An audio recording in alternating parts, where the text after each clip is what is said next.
All the behind the scenes stuff. Yeah. Oh boy. Oh, P-Dog, by the way. Yes. It's Tuesday.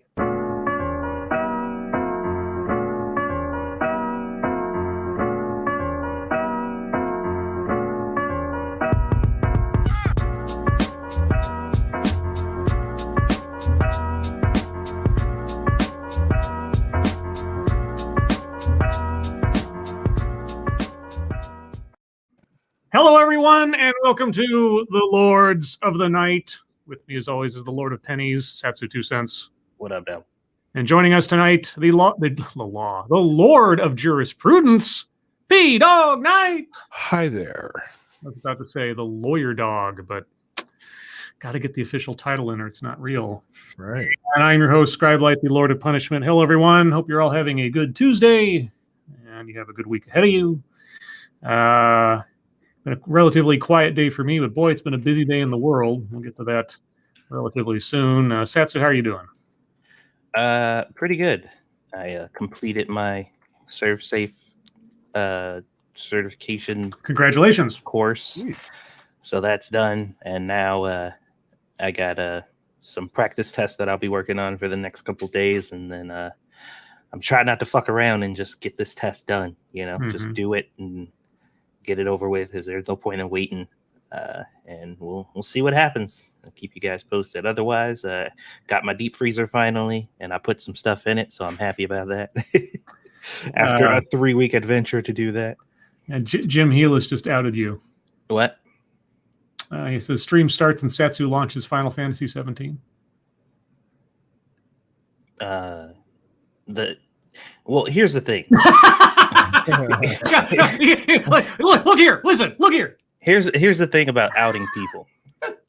If I was hiding the fact that I was playing Final Fantasy 14, Steam has several options that you can utilize to hide your status, so nobody can see you playing it. Right. So you're proud. You're proud. Well, it's so funny because people are like, haha, I caught you, and I'm like, in broad daylight, out in the open. Good job. I don't know. You got me. I don't spy on what you're playing. I was being extra stealthy, so I just assume you're playing something. P-Dog, how are you doing? I am doing just fine. Although in my neck of the woods, I saw snowflakes today, and that did not make me happy. But yeah, I just the other day, Saturday, out of the blue, it like dumped hail to the point where it looked like it snowed. And my sister came to visit me from several miles away where none of that had happened. So she drives up and she's like, it snowed? And I'm like, kinda. But it was all like melted and gone within an hour or two. But yeah, it was bizarre. Yeah, same here. But things are going well. By the way, Satsu, I heard the thing about you doing the ServSafe course. Why are you taking the ServSafe course? I am trying to start a business. Oh, okay, awesome. Yeah. I must have missed that in my my disjointed. I don't know. Disjointed. There you go. I've caught things here and there, and I missed that part. So Yeah, good for you, man. Seth is going to is working on getting towards a food truck, so you can cook them on the run. Awesome, good. That is awesome. Let's see. Dexter says, Scribe, you never sang me happy birthday last week. My disappointment is immeasurable, and my day is ruined. Did we miss a birthday announcement? It's entirely possible. I apologize if so. So, is it too late to sing to you now, or? Yeah, it's over. It's not too late. You missed the boat. I don't know. Anyway, we'll wait for an answer there. But my day was, like I say, fairly quiet, fairly sedate. Nothing crazy happened. Yesterday was all the crazy stuff. Yesterday was where I get on work and someone expects me to have done something that I never knew I was supposed to do, and it has to be done in a short amount of time. And then everything becomes a crunch and blah, blah, blah. Today it was like tumbleweeds as far as anything else going. It's like, oh, this is fine. This is fine. I'll just get my stuff done. Everything's fine. Everything's great. Let's see. I don't see an answer yet. I'll wait and see if we get an answer. Well, yes, survived a curfew. Yes, we'll talk about that briefly. I want to talk to you about that last night a little bit, but you were in said curfew, or at least members of your family were. But we'll get to the wonderful world of what's going on in your neck of the woods shortly. But Before that, Monkey Dick, Jim Jones, movies, video games. Hit that like button if you have not already, and many of you haven't. So I guess you just don't like us. I guess. And please share our stuff. Share it far, wide, sideways, and I don't know, through the wormhole into the Delta Quadrant or something. You know, where people never see us because YouTube does a poor job of letting people know we exist, and that's why you guys are our best algorithm. Let's see. Mr. Yes says hello from Sinatra. Well. Hello from me to Sinatra, Mr. Middleman, Mr. Yes. Tell Sinatra hello. We got to have him on here again sometime soon, too. I don't see a answer from Dexter, and I would be I would feel bad if I sang happy birthday and wasn't here to actually hear it. So keep an eye on that for me, peoples. If we get an answer, I will be doing stories, but I'll try to keep at least one eye on the chat. Sinatra just ended. Oh, he just ended. He's dead? Wow, that was quick. Anything else before we get into the schnoz, guys? Nah, bruh. Oh, Dick says, it was last Thursday, mentioned it in passing to Satsu, but it's fine. It is fine. Satsu? What? I'm about to leave anyway, since you guys are one of my during work podcasts. See you at 7 a.m. Well, then, Dex, in belated apology for my partner's remiss attention. Pardon? This one is for you, and a 1, and a 2. Happy birthday to you. Ooh. I don't like where this is going. Happy birthday to you. Dare blame me? Happy birthday, dear Dexter. Yeah, happy birthday and all that shit.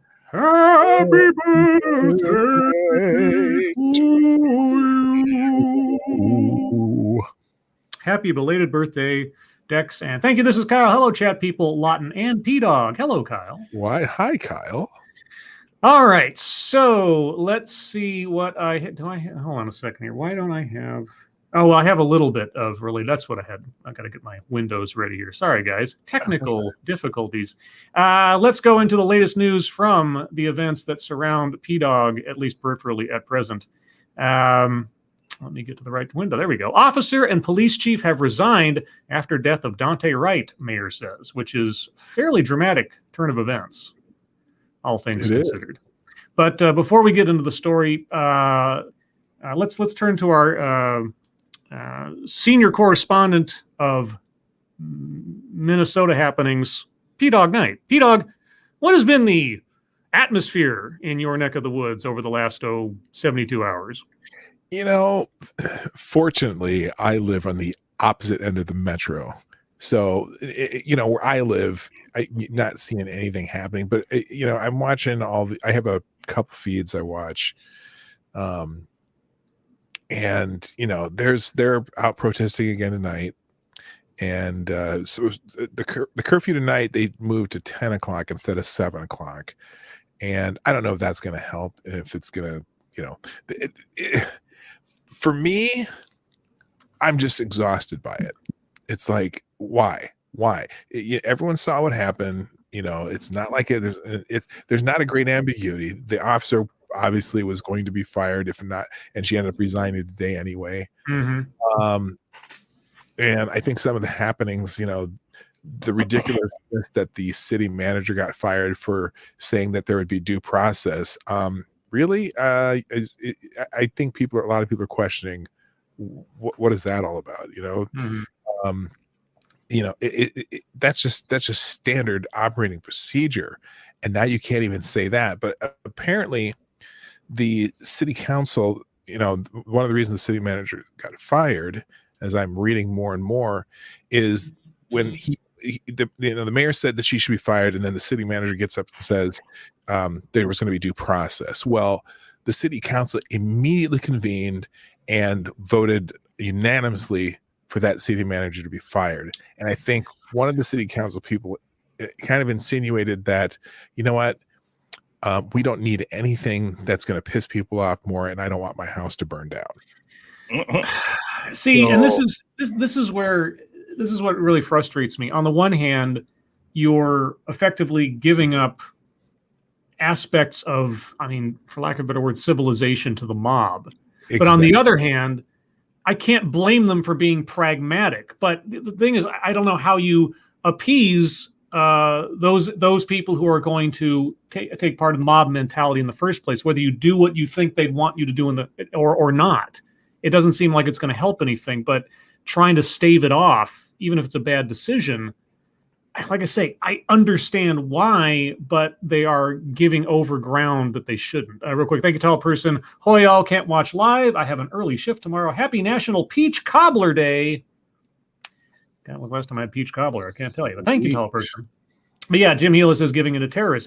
Ultimately, I think the ethical and the best thing to do is stand by your principles and don't give in to the fear of the mob. Yeah. But I mean, like I say, if your house, if your family, if your business, if your livelihood and all these things are going to be at stake because this stuff just comes in like the weather lately, I don't know. What do you think? I think they're giving it to the mob. Yeah. And so that's what the politicians are seeing. And I think, the police chief resigning, I'm not sure. I think, well, just like one of the, who was it? There's someone else who resigned recently because they just know that this is going to be a rough summer. I can't remember if that was in the Twin Cities or not. Oh yeah. One of the Minneapolis, higher ups in the police department just resigned also. Mm-hmm. Just because it's a, in the immortal words of Elvis, I can't say we're only 10 minutes in. I can't say swear words. Well, Satsu already did, so I don't did really he? matter. Okay. No, the fuck I didn't. Yeah. Oh, now you did. In the immortal words of Elvis Presley, fuck it. Pretty much what it is right now. Okay, well, let's get into the details of exactly what happened in this instance. Officer and police chief have resigned after death of Dante Wright. The police officer who shot and killed a black man in a Minneapolis suburb over the weekend has submitted a resignation letter, as has the police chief who said the shooting was accidental, the suburb's mayor said Tuesday. I did last night. The thing I took exception with what he said is like, what happened was in line with our training of tasers. Well, and I was like, really? That what happened was in line with your department's training on tasers? I don't think that's really the message you want to get across. But as far as him saying it was accidental, I can believe that. Well, to a certain extent. But here's the words he used though. That over and over. This annoyed me a little bit just because it's not accurate. The police chief, when he was talking to the press, kept saying accidental discharge. No, it was not an accident. It was not like a hair trigger or dropped a gun in the gun. Yeah, that's bullshit. Yeah. She had the wrong weapon in her hand. She had the weapon in her hand for more than a couple of heartbeats saying, I'm going to tase you, I'm going to tase you. And she had her finger on the trigger. She made a conscious choice to pull the trigger. The fact that she had the wrong weapon in her hand, that just goes to just incompetence / negligence. But yeah, no, it was not an accidental shooting in that regard. It was accidental technically that she used a gun and not a taser. But again, that's going to be a whole other kettle of fish as we go on. Well, you also know it's procedure for a taser because she only pulled the trigger once. When the most officer trained, if it's a situation where you have to shoot somebody, you don't just shoot once. You pretty much finish out your clip. Yeah. Let's see. However, Brooklyn Center Mayor Mike Elliott, who earlier told CBS he wanted to fire Officer Kim Potter, said Tuesday afternoon he has not yet accepted Potter's resignation. Okay. Quote, we're doing our internal process to make sure we are being accountable to the steps that we need to take, Elliott told reporters. Yeah, because if you do it like that, and they can later on, even with all the controversy, cite you for wrongful termination, that's a whole other problem. But that's interesting that, mayor's saying effectively we have to conduct due process. Right. Potter, who state authorities say fatally shot Dante Wright on Sunday during a traffic stop, and police chief Tim Gannon, who told reporters Monday that Potter appeared to mistake her gun for a taser during the shooting, have turned in resignation letters, Elliott said. Thank you, Puddock. I hope to share supermarket sweep memes from last year's riots, but now they've looted Little Caesars and AutoZone. Finders Keepers would be more apt. Oh boy, I always love that show. I always want to be on that show. It's like, you're gonna trash your house, yeah. And thank you, Diesel Dave. Hey, Scribble, Satsu, and P-Dog. How you doing, brother? I'm doing all right. I'm hoping that my compatriots here are also doing all right. I'm fabulous, thank you. I was doing fine until I was betrayed by my bestest friend ever. Who your right hand? Ooh, damn. Oh. You know the funniest two places that I saw being looted, or at least attempted to be looted? One was a dollar store.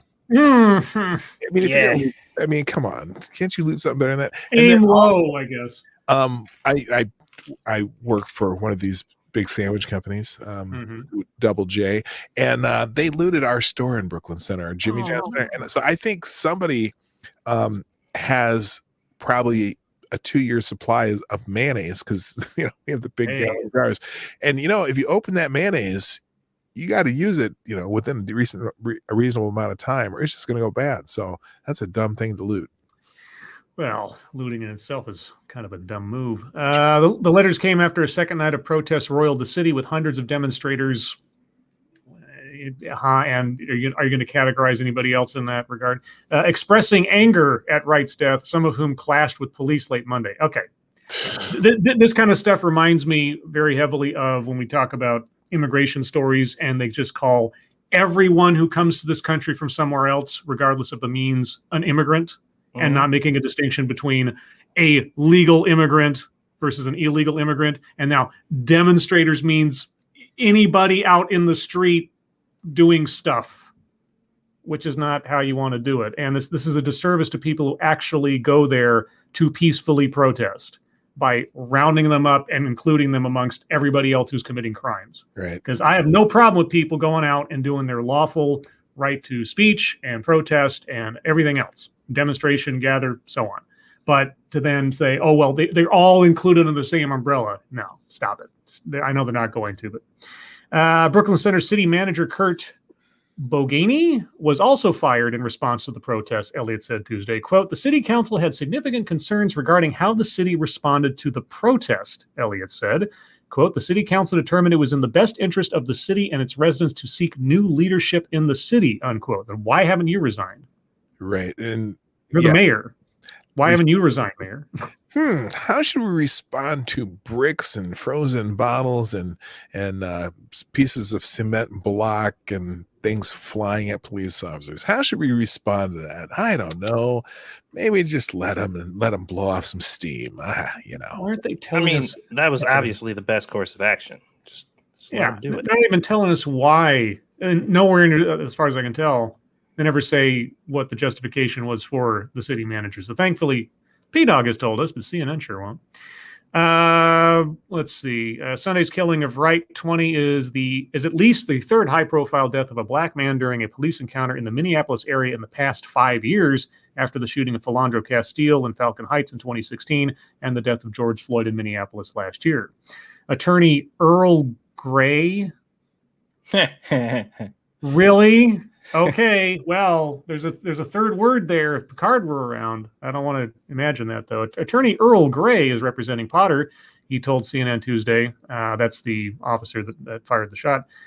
Gray is also the attorney for Thomas Lane, one of the 4 officers involved in Floyd's death, and one of the defense attorneys for Geronimo Yanez, the former police officer who was found not guilty in Castile's death. So this is his lane. Okay. Elliott on Tuesday introduced Commander Tony Grunig, a 19-year veteran of the department, as acting police chief. Quote, there's a lot of chaos going on right now, Grunig said. We're just trying to wrap our heads around the situation and try to create some calm. Yeah, you know how you create calm? By ditching your entire city leadership in the middle of a mob. That really looks like you're trying to create calm. It doesn't look like the mob's winning and you guys don't know what the hell you're doing. But what do I know? Anyway, this goes on for a while. We have other stories. Anything else want to mention on this before we move on, P-Dog? No. Okay. I talked about that was all I talked about in my show today. I can imagine. I'm fried. Okay. Well, then we will move on to something else. Damn, you didn't even ask me. Scribe, why are you being so mean to me today? Well, you didn't say anything. I said you want to say anything else before we move on. You said P-Dog. Well, he's the local. He knows what's going on. What do you know in Ohio? All right. What do you got to say? No, you got to say. No, go ahead. you ain't go asking ahead. me. You don't care. It's You fine. no, I care. You just didn't say nothing. No, it's cool. You want to say something? Go ahead. He asked you, Peter. Brother, You answered. Well, he's the subject matter expert on this one. What do you got to say? The scribbles. Yeah. He been treating me like shit since the stream started. Oh, for God's sake.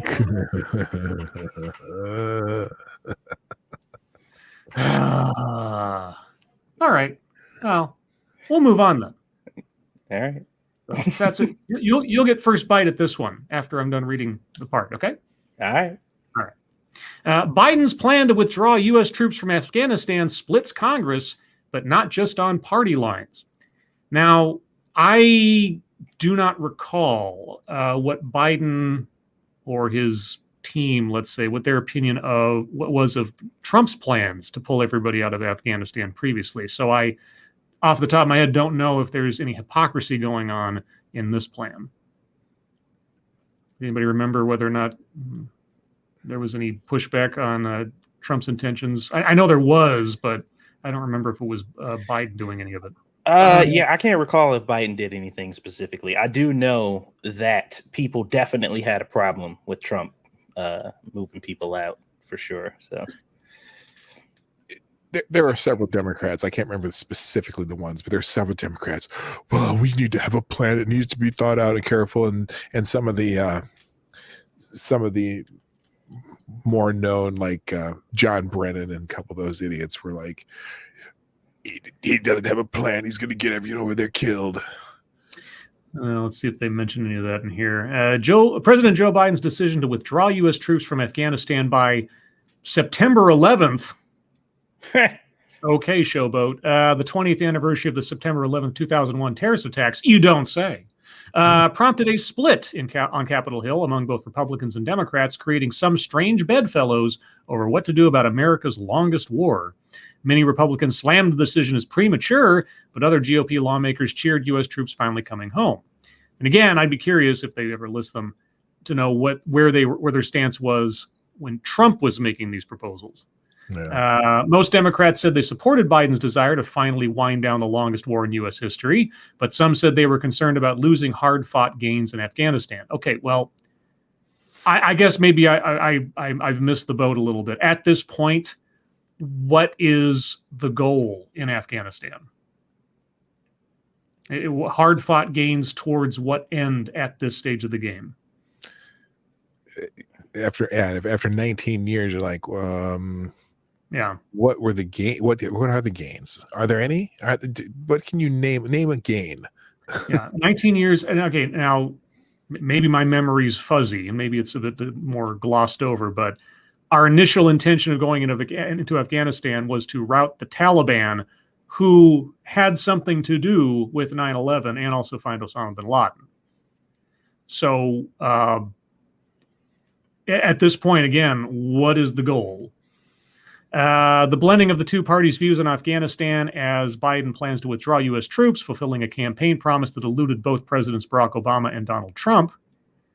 It may still elude Biden because, yeah, both of them tried and they both got pushback enough that it went sideways. So interesting. I think you're not always lost on nothing else.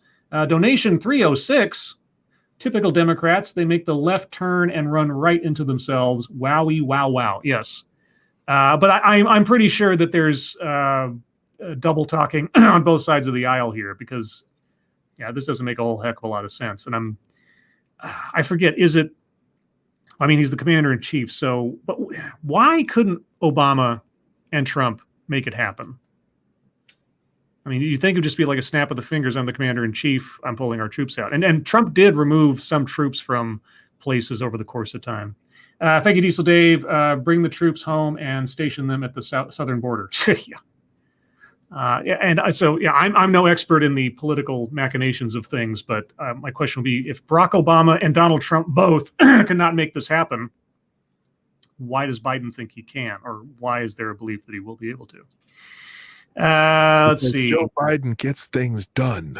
Right. He builds back better. Let's see. Is a sign of how Afghanistan has moved beyond traditional partisanship as the war has dragged on for nearly 2 decades. It's also an offshoot of the bipartisan push that was made to stop Trump from removing all U.S. troops from Afghanistan during his tenure. Yeah, exactly. It was like the will was not there to bring our troops home because Trump was in power. Really, you guys are that cynical? You're going to like keep guys over there and put their lives on the line because you don't want Trump to have a ticker tape parade or something? Okay. Biden plans to announce Wednesday that he will withdraw U.S. troops from Afghanistan by September 11th, if not sooner, a senior administration official said Tuesday. The timetable misses a May 1st deadline that Trump had set for the withdrawal, but still means that most U.S. troops will leave the country in the coming months. I remember the argument when Obama wanted to bring people home from the Republicans was it would be telling our enemies when they can, it'd give them a countdown. Telling them when it was safe to come out of their, whatevers. Apparently now that's not an issue. The senior administration officials said that the withdrawal would not be conditions-based. Some U.S. forces will remain in Afghanistan to protect the U.S. embassy, though the exact number is not yet known, the official said. 10,000 troops maybe? Something like that. It's not going to be a small number, I don't think. I don't know. How many do we have over there right now? What are they going to say? Let's see. Republican hawks responded with swift condemnation. What were they saying when Trump was saying it? Quote, sorry, go ahead. No, that's exactly my question. Precipitously withdrawing U.S. forces from Afghanistan is a grave mistake. It is retreat in the face of an enemy that has not yet been vanquished, an abdication of American leadership. 19 years, Mitch.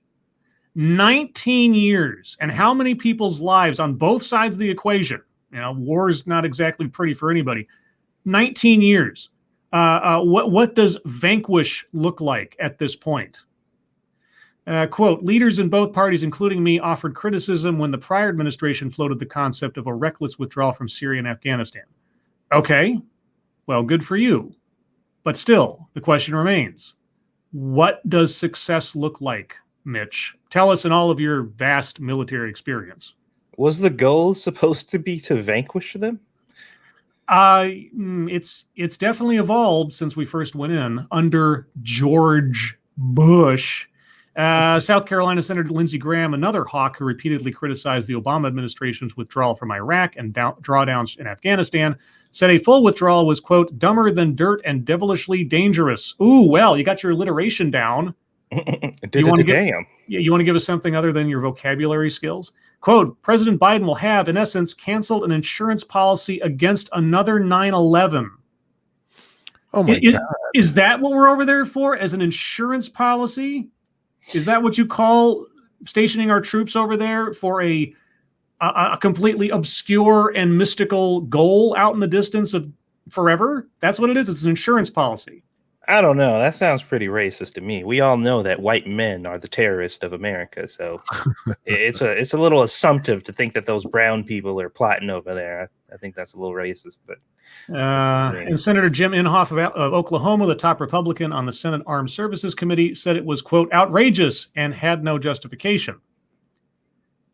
Okay, well, if you say it's wrong, tell us why. Tell us what goal we are missing out on completing by doing this. But some Republicans who have joined McConnell in attacking Biden on multiple fronts had a different view, even beyond libertarians like Senator Rand Paul, the Kentucky Republican who fought his GOP colleagues while he pushed Trump to remove U.S. troops from the Middle East. Senator Ted Cruz, a Texas Republican, you don't say, said Tuesday he was, quote, glad the troops are coming home. Quote, bringing our troops home should not be taken as a sign that America will be any less vigilant in protecting American lives and those of our allies, but we can do so without a permanent military presence in a hostile terrain, Cruz said. On the Democratic side, there was plenty of praise for Biden's decision from lawmakers long skeptical of an extended U.S. presence in the Middle East. Quote, for nearly 20 years, we have adopted a costly war-based approach to national security and counterterrorism policy with no clear endgame, said Senator Elizabeth Warren, a Massachusetts Democrat. Elizabeth, I agree. Quote, while our withdrawal comes years late, President Biden recognizes the reality that our continued presence there does not make the U.S. or the world safer. Okay, so you agreed with Donald Trump when he proposed the same thing, but several months earlier in the timetable. I'm guessing. I mean, I don't have a quote in front of me, but I guess when Trump said he wants the troops out by May 1st, Elizabeth Warren was like, go, go, go, right? No. No. I'd be curious to know what her comments were when Trump made that declaration. But some Democrats said they had concerns about prematurely withdrawing from the... Prematurely ahead of what? Withdrawing from the country and losing the gains that had been made, particularly when it comes to women's rights in Afghanistan. Huh? Okay, so you want our military to try to guide cultural change in the country. That's why they're there now? I mean, I know this is a bad analogy, but I keep thinking suddenly of the Star Trek's Prime Directive. I think it's just too far ahead of our schedule because 2060 is not quite here yet. Look, I mean, don't get me wrong. There are a lot of places in the world that treat people a hell of a lot worse than they should because of cultural differences and traditions and religions and everything else. And if I could snap my fingers and make that go away, I would. But here's the thing. My snapping of the fingers does not equate to 13,000 some odd troops of ours sitting there forever until they decide to change their entire philosophy on the world and life. That's not a tenable situation. If that is the goal, we should have been out of there 15 years ago. Democratic Senator Jeanne Shaheen, who sits on the Senate Foreign Relations Committee and is a longtime advocate of Afghan women's rights, said on Twitter Tuesday she was, quote, very disappointed in POTUS' decision to set a September deadline to walk away from Afghanistan, unquote. Quote, although this decision was made in coordination with our allies, the U.S. has sacrificed too much to bring stability to Afghanistan to leave without verifiable assurances of a secure future. Hey, you know what? If I've been standing at the bus stop and the bus is 30 minutes late, and I'm still standing there at the bus stop, at a certain point, I just got to say, I don't think the bus is coming, and get out of the rain. I would love to know what Senator Shaheen's timetable is and plan to stabilize Afghanistan and secure their future. What does that look like in that part of the world? Real quick, thank you, Keldrig. I just hope Biden actually pulls them out, and this isn't entirely bold because that promise going unfulfilled is getting old. Yeah. Anyway. Maybe. Squishy's going to bed. Oh, hi, Squishy. I defer the floor to my co-host. Well, you just want what are you asking here? Well, it sounded like people had something to say, and I kept accidentally cutting people off, so I'm just going to be quiet now. I mean, you pretty much covered it. I mean, I don't know really what else to add outside of the fact that politicians gonna politic. I'm in the what the hell have they been waiting for camp. Jeanne Shaheen, something women's rights, yada, yada, yada. You're not going to, the time that's going to take to change a culture of one of the most backward countries in the world, it ain't happening. And why are we spending our money on that? How about we worry about the kids in the cages over here first, and maybe take care and figure out how we're going to get our country open, and let's just let's leave them be. As soon as we leave, no matter what we do, they're negotiating with the Taliban to make this happen because they didn't vanquish the Taliban. I don't have high hopes for Afghanistan, and that's why the Russians left when they did a long time ago. Just leave. Let's get out of there. We're not it's not even a really strategic place for the United States. Please, let's go. Yeah, if things are going to on the women's rights front, if things are going to change there, they're going to have to do it themselves. You're not going to be able to impose that, and you're certainly not going to be able to impose it while you're effectively attempting to occupy the country and force them to change their ways because you don't like it. And that was never the goal. As far as I was concerned, I thought we were there because of the Taliban. I looked at the article, and there's only 2 mentions of the Taliban. One is from Bob Menendez, who says, I certainly will not be supportive of any assistance to Afghanistan if there is a backsliding on civil society, the rights that women have been able to achieve. And if the Taliban ultimately doesn't keep its obligations, then there will be consequences, and one of them will be that there will be no money flowing, so I don't know how they will rebuild the country, the New Jersey Democrat said. And that will be up to them. We will do the same thing to them that we do to Iran, that we do to North Korea, that we do everybody else. We'll do economic sanctions or economic assistance to try to get them to do what we want them to do, and they probably won't do it, or it'll be glacial at best, and we don't have to have troops there occupying the place.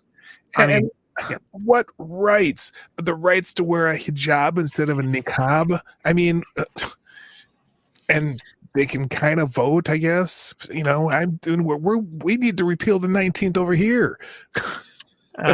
Senate Armed Services Chairman Jack Reed said, quote, we also have to maintain a presence for regional stability. Regional stability? Really? In that part of the world? We have 2 nuclear armed powers in the region, particularly with respect to Pakistan, and so will be active diplomacy as well. Do you mean diplomatically? Anyway, as active counterterrorism continuing, Reed said, quote, it's a very difficult decision by the president. I think it was shaped by a number of factors. I think the agreement itself really gave the Taliban the green light that after May 1st, we couldn't be there any longer, so we inherited that, unquote. Asked if he supported the decision to withdraw, Reed said, there is no easy answer. Yeah, there is. 19 years. 19 years. And at this point, the biggest concern of everybody on that, in this article, is trying to change the culture of a nation that has a philosophy that is buried in the Bronx, if that was our goal in the first place. And I'd be curious to know what function does it serve to maintain regional stability by having our troops in Afghanistan? How does that make Pakistan more secure or something? It's like, well, Pakistan won't bomb Afghanistan now on the chance they might blow up some Americans. Is that it? Are our troops just a human shield against Pakistan's aggression? Is that what it is? Because I can't think of another reason for that argument. So anyway, moving on from that. I've already gone over time, but I wanted to get at least this one in before we move on, because there's been something that hasn't happened yet that a lot of people have been asking about, but apparently Pelosi invites Biden to address a joint session of Congress on April 28th. Oh, good Lord. So not the State of the Union, which doesn't happen until after the first year of the president's term, but a joint session of Congress thing usually happens by February. But here we are in April. House Speaker Nancy Pelosi on Tuesday formally invited President Joe Biden to address lawmakers in a joint session of Congress later this month. And there's no way in heck she did that without already Biden giving his approval for such a thing. Pelosi wrote in a letter to Biden that she was inviting him to speak to Congress on April 28th to, quote, share your vision for addressing the challenges and opportunities of this historic moment, unquote. CNN has reached out to the White House for comment on the invitation. Comment? They approved it. This would not have happened if Biden had said, okay, Nancy, send me the letter. Yeah, and it's going to be very staged. I'm very curious to know, because when these things happen, they are live, they are raw, classically speaking, and technical difficulties and the perils of live TV are ever present. So it'll be interesting to see how they decide to stage this one. The address would mark Biden's first remarks to both chambers as president and would come as his administration continues to respond to the coronavirus pandemic and to pitch lawmakers on his massive infrastructure proposal. Infrastructure in quotation marks, it should be. So this might not be live. Pelosi, a California Democrat, had said earlier this month that she was waiting to make a decision on extending an invitation to Biden amid concerns over the coronavirus pandemic. Bullshit. Noting that it would come in consultation with the Capitol attending physician. Bullshit. President Donald Trump's first State of the Union address was delivered just before the pandemic took hold on the U.S. Final. Did I say final State of the Union or first? I think I said first. So anyway, final State of the Union address was delivered just before the pandemic took hold in the U.S. And his first address to a joint session of Congress was given in late February 2017. Barack Obama, meanwhile, gave his first presidential address to a joint session in February of 2009. So yeah, no, Pelosi wasn't waiting for the coronavirus pandemic. She was waiting for Joe to tell her that he was ready to go.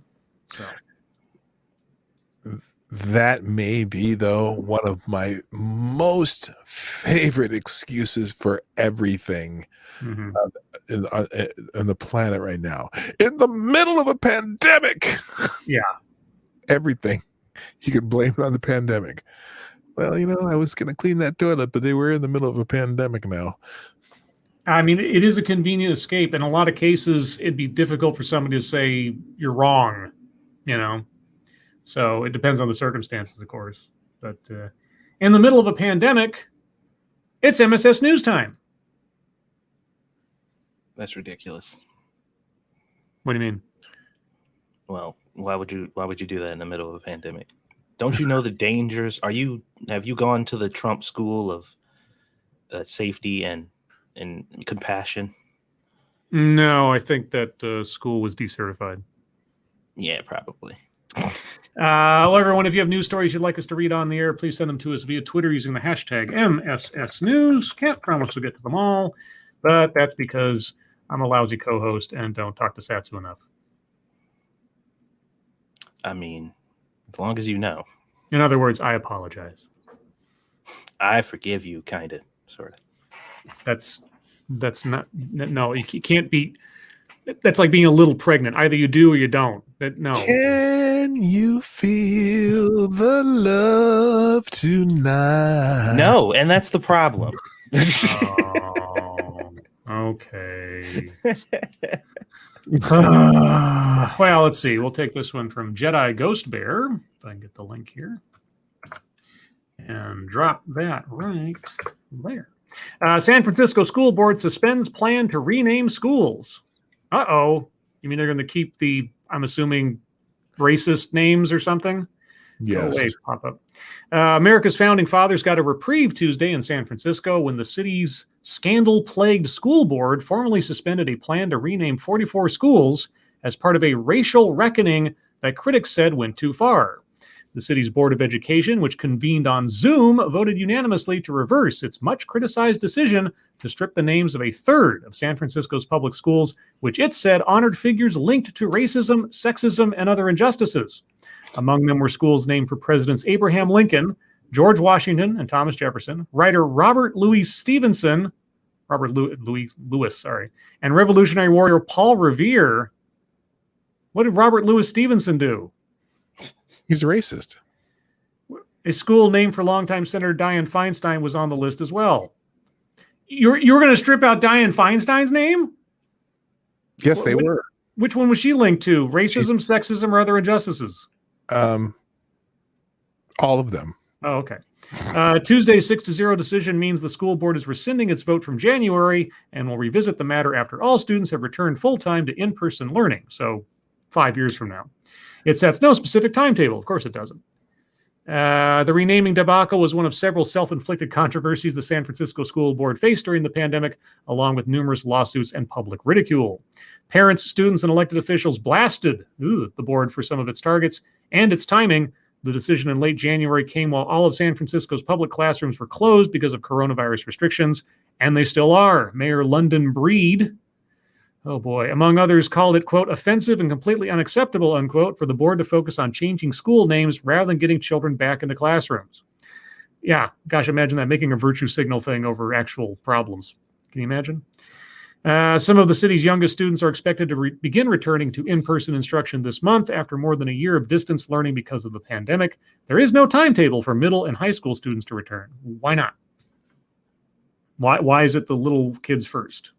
Is it because of the theory that the coronavirus doesn't affect little kids somehow? Yes. Okay. They're the least likely to have and spread the coronavirus. Okay. Let's see. Yeah. All right. Well, got backpedaling on that, but it took them this long to make that decision. And yeah. Well, do you know what happened there? Don't you? Do tell. So they renamed. They came up with a name for one of the schools. Like they were trying to figure out names for these schools, right? Mm-hmm. And the first name they came up with like became super controversial because somewhere in the past that person had made some homophobic statements. Oh, I think I remember reading about that. yeah, this sounds familiar now. And then also one of the they also removed one of the school board members because they found some writings that the school board member was like saying that that Asian Americans use white supremacist thinking to get ahead. And so, no, they expelled one of the school board members in the process also.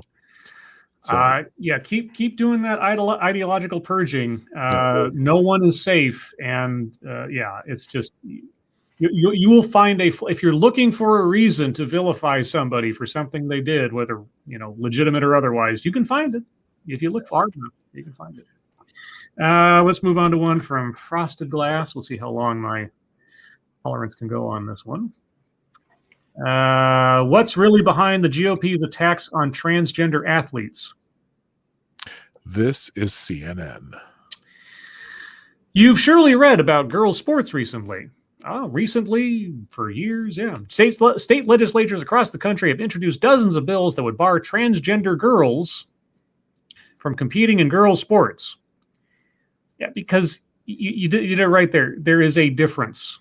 There is a very specific difference in reasoning. I'm curious to know what your argument is against that. Based on the misguided concern that their participation would somehow hurt their cisgender teammates and competitors. Somehow. Okay. Well, then why? Let's put the transgender girls on the boys' team. Yeah. Why not just put regular girls on boys' teams? Yeah. Why have segregated teams at all now? Yeah. It is a claim so absurd that you almost laugh at first. Really? Not me. Have you seen some of the... Anyway, the examples of this happening are essentially zero. What does essentially mean? Essentially zero. Essentially zero. Yeah, Satsu says, kind of forgive you. Essentially zero. A little pregnant. Essentially zero. See, Joe Kennedy. Wait, is this Joe Kennedy one of the Kennedys? It's one of the Kennedys. Joe Kennedy, essentially zero is not zero. I don't know what to tell you. I raped that girl essentially 0 times. Yeah. School district. Sorry about that. The probability that that woman in the car drowned is essentially 0. School districts, colleges, and the NCAA have protocols in place to ensure fair treatment for kids of all genders and gender identities. That's not what the argument, fuck Joe. Does that have to do with anything? One of the plaintiffs who recently filed a lawsuit in Connecticut alleging that transgender girls have an advantage over cisgender girls went on to defeat one of the transgender athletes targeted in the lawsuit just days after it was filed. So... but as you shake your head at the GOP's craven ploy, I'd urge you to also stop and remember your own teenage years. Okay. Let's see. Loneliness, depression. Thanks a lot, Joe. God damn it. How critical sports or other extracurriculars were to your sense of belonging and self. Actually, I was picked on and beaten up by the kids who participated in those things. So 0, Joe. The development of your confidence. No. Your friendships and support structures. Not in the least. All things our country still systematically denies transgender Americans to a sickening degree. You want to know what's wrong with this argument? Do tell. America does not deny transgender people to participate in these things. They literally don't in any capacity. Nope. Outside of the fact that they have the same restrictions that other people assigned their sex have. Yeah. You just can't play with the girls. Like, right. And if that's a restriction placed on those people, then men are being discriminated against because they can't play on female teams and vice versa. Yeah. I mean, Joe, either you're going to play fair on both sides of this or you're not. Okay. Yeah. So, I mean, if you were arguing, and I wouldn't agree with you, but if you were arguing to say, we have come to a point where we need to do away with the barriers between boys and girls sports and just have sports. If you made that argument, I mean, you'd have kind of some grounding based on what you're trying to say here. However, you're not doing that. And I wouldn't agree with you if you did, because I can just imagine, I don't know, the 15-year-olds on a soccer team defeating the women's team from America, the national team. Can you imagine that for a second, Joe? So now, yeah, okay. Anyway, in that light, you realize that this effort is not ludicrous, but deeply intentional. Yes, Joe, them signing legislation is an intentional act. You're correct. From a Republican Party that sees political gain in the further exploitation of marginalized people. Who's exploiting them, Joe? This week, that effort found a new and ugly front as Arkansas became the first state in the nation to ban transgender kids from receiving gender-affirming health care. They keep qualifying this in that way, and it's not right. It is refusing to put hormone therapy drugs into children who have no ability to consent to what their parents are potentially putting them through for the rest of their lives. And surgeries. And surgeries as well. You can't turn back the clock on some of those things, Joe. And even if you can, it's not necessarily always going to be effective. And if you have a non-consenting child, because it doesn't matter how much you build up that child and they're like, yeah, I want to do this. You wouldn't let them sign a contract. You wouldn't let them join the military at 3 and 4 and 5. So why would you let their parents alter their entire body chemistry in ways that may be, what's the word I'm looking for? Immutable. Joe, do you think that's healthy? You think that should happen? Is there a medium ground? I don't know. But the whole point of having that kind of treatment and surgery done is after someone has been diagnosed with gender dysphoria. And that is not an easy thing to do. And it is certainly nothing you can do in a 5-year-old. And so I don't, and you keep classifying this as denying somebody health care. That's not what this is. 20 other states have similar efforts underway. In North Carolina, a particularly pernicious bill that was just introduced would ban gender-affirming treatment to anyone of up to the age of 21. You mean when they're a full-grown adult and can make decisions for themselves after they've developed physically enough that maybe they can know whether or not they want to take that route? I mean, personally, I'd say 18 because, again, if you're going to send somebody off to war, whatever else, at that point, I think a lot of things. But anyway. If you can go to war, you can cut your dick off. That's right. If you can dodge a wrench, you can dodge a ball. Always one. Anyway, I'm done. I'm done with Joe Kennedy. Okay. I'm done with Joe. Any other thoughts before I move on, gentlemen? His first line would bar transgender girls. Well, if transgender girls are girls, then just call them girls. There's that too. Okay. Satsu? I agree. All right. Let's see. That one I can't read because I don't have a subscription. Okay. This one comes from Sean Uli.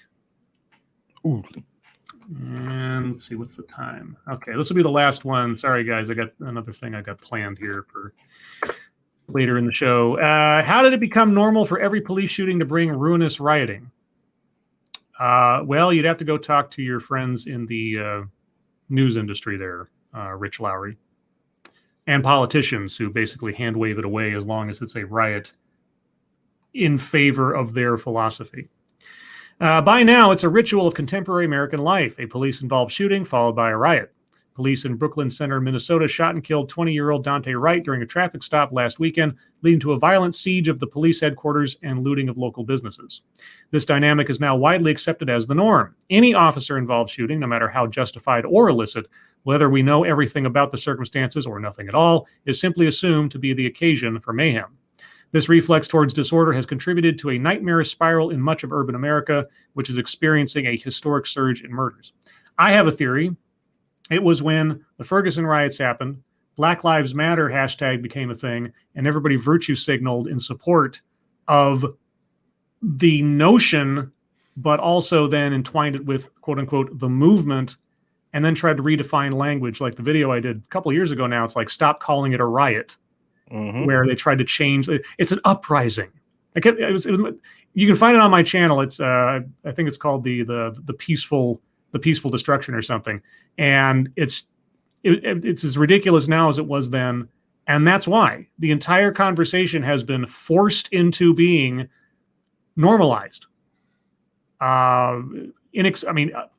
Bewilderingly normalized. And it's the politicians and the media that are deferring to the extremists in making this happen and making this acceptable, relatively. Let's see. Brooklyn Center is especially fraught because it is a suburb just outside Minneapolis, the city devastated by riots in the wake of the death of George Floyd last year, and on edge during the ongoing trial of Derek Chauvin, the cop charged with killing him. P-Dog, while I got you here, since you're, local, what, if you can, I don't know, what is the atmosphere there? If Chauvin gets manslaughter, the lowest charge, would that, and I know it's ridiculous to ask what the psychology of a mob would do, but I mean, is the tone there that is anything going to stop something terrible happening as a result of whatever the outcome of the trial is? I mean, I know a straight acquittal is going to be, L.A. Rodney King all over again, but it's not going to matter. Look, I put the article on the side here. Former Minneapolis police officer said he quit days before the Derek Chauvin trial because he thinks protesters will burn the city down no matter the case's outcome. And that seems to be the consensus. It's just that they're going to riot either way. And so people are just bracing for that. Now, you would hope if right now, I can't even see them having a beyond the reasonable doubt on 2 of the 3 charges, and that you're going to get that manslaughter charge, and people are going to you have the grievance grifters out there screaming in microphones, and you're going to have people are going to still going to riot. I don't think it matters, even if he's acquitted, even if he's guilty. If he's innocent, we're going to riot because that's an injustice. If he's guilty, we knew it. He killed him. He murdered him. It's an injustice. Either way, it's an injustice, no matter what happens. Not only that, they're like, okay, we got what we want, but I still like new things that I don't have to pay for. And it's okay for us to do it. Like, it's literally fine for us to go and do it. So, I mean, free shit. It's celebration. It'll be a celebratory looting this time. Fun fact, by the way, Brooklyn Center is one of the more crime heavy suburbs in the Twin Cities, and it's always had its problems. But most people I talk to now, again, remember, I live in the suburbs, so I'm talking to mostly suburban people who say that. I don't get a whole lot of I don't get into the city that much to be able to gauge that thing, but most people believe that it's going to be either way. Okay, yeah, because as one might be able to tell, I don't really trust some of the media's estimations of what the reality is. I'd rather talk to somebody who at least has some idea of what's going on, quote unquote, on the ground. And I'm far enough, geographically far enough away from it, but like this guy says, this is becoming the norm, and it's becoming, as we've seen in Portland, as we saw in Seattle, we saw in only other places, just the hand waving away of this as, this is an expression of their anger and it's completely legitimate and justified. As some poor guy's store is being burned down for no reason he had nothing to do with. People's life, in the middle of a pandemic, as we keep saying, but also, in addition to all that, it was all happening before the pandemic. Well, it's just the line of logic itself is ridiculous because they're like, oh, that person died unjustly. They didn't deserve that. So these people deserve to lose their livelihood for it. These completely unrelated people deserve to have their businesses and shit burned down because we're mad at those people for doing a thing. Yeah, and it's justified. It's all justified. It's so weird. It's just, I don't know, man. It really, and it really fucks me up that people don't see it because it's very common sense. It's just like, okay, if Scribe was standing across from me and called me a bitch, so I kicked P-Dog in the nuts for it. Like, you'd be like, what? P-Dog be like, what the fuck, dude? I'm like, hey, You know, I know. I don't know if I've ever made this analogy before. I'm certain someone else has. But when I was a kid, there was this book called The Whipping Boy. You ever read that? I've heard of it. It was like this kid's book, Caldecott winner kind of thing. Anyway, and when I was a kid, I had no concept of what a whipping boy was. And for those of you that don't know, the simple explanation is, in ye olden times, the aristocracy or royalty couldn't have hands raised to them. So instead, they would have a live-in whipping boy or a proxy who would be punished if the associated royal or whatever did something wrong. Okay. The rest of society is the whipping boy for, justified or otherwise, or to be adjudicated later, the actions of a police officer or an official or something now. And that's become acceptable. That is just, that seems to be what it is. It's like anybody who's in the surrounding area of a place where something goes wrong with an authority figure, they're the whipping boy now. In addition to whatever might actually happen to the person involved, but then they get all the flack, and it's all like, oh, well, peaceful protest as things are burning down around them and people are being destroyed and having their lives destroyed. Yeah, it's ridiculous. Anyway, Right. Sorry, go ahead. Might Satsu and I have an aside for a moment here? A sidebar? An aside. Satsu. Yes, sir. So Scribe just described a book or something that was told, the story that was told to him when he was a child, right? Mm-hmm. Is it just me, or does that explain a lot? I mean, it is it's pretty accurate. Okay, aside is over. Thank you. Yeah. What's that got to do with anything? Because I was a kid. What? No, don't worry about it. The Whipping Boy. I mean, that was the name of the book. It explains a lot. I'm just saying. I have no idea what you're talking about. Carry on. This is what you do. This is what you do. You go to the bathroom, take a look in the mirror, and it'll answer any questions you need. No. Okay. The books, if there was a set of books that at all galvanized that, because it was already there to begin with, it'd be the Anne Rice Sleeping Beauty trilogy books. If you guys don't know about those aren't for kids. Definitely. But anyway, moving on from that, thank you guys so much for all the stories. We're going to move on to the wonderful world of YouTube time. I'll go first because I don't have much. I put together the theme for today's show, the Satsu and the Lunar Soldier, in regards to the show that I'm currently just in love with, as you all know. And I'm looking so forward to the next episode on Friday. Outside of that, I'm getting ready for Thursday's TED Excellence. I haven't settled upon which one I will do yet. Boy, I have a lot to choose from, but I will let you guys know when I get there. And as for anything on Sunday, per my current routine, I couldn't tell you because I haven't thought about it yet. So that's all I got. Satsu, what have you been up to?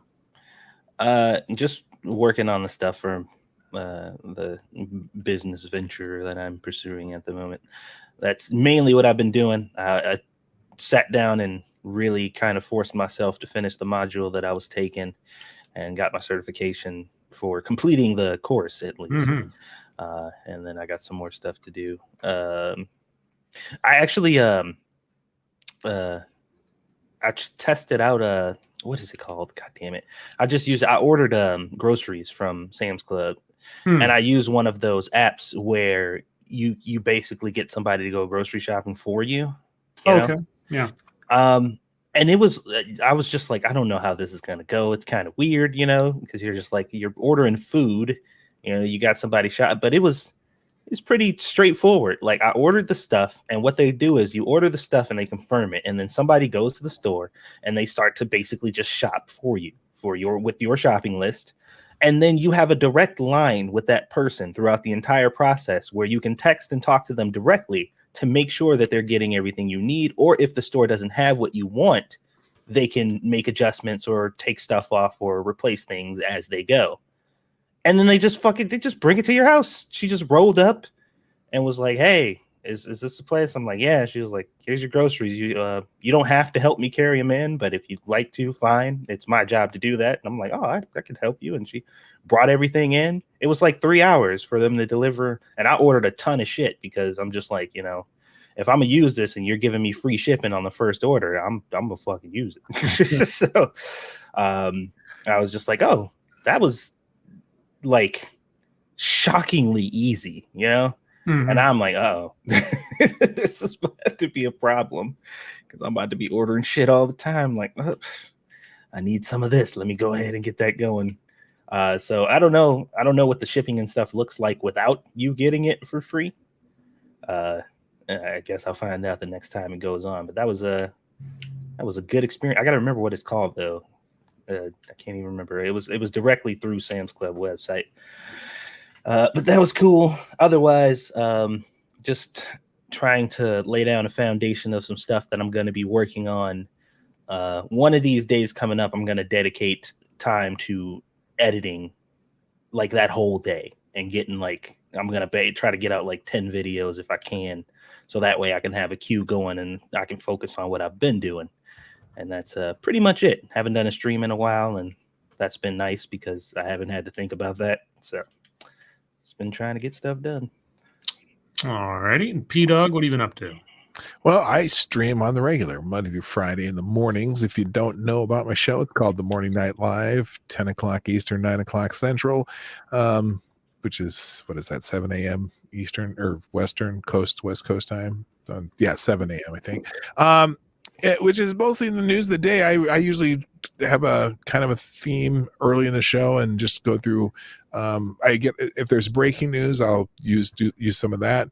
And then I actually did a stream from a bar on my birthday, and I don't know if it's still up. I think it is, because there was one day there that I got a copyright or one of those copyright strikes, and I accidentally deleted it when I went to try to dispute it. But anyway, so if you're not subscribed to me, I'll put the link in the chat. And even if you can't make it to the live show, a lot of people watch it or parts of it on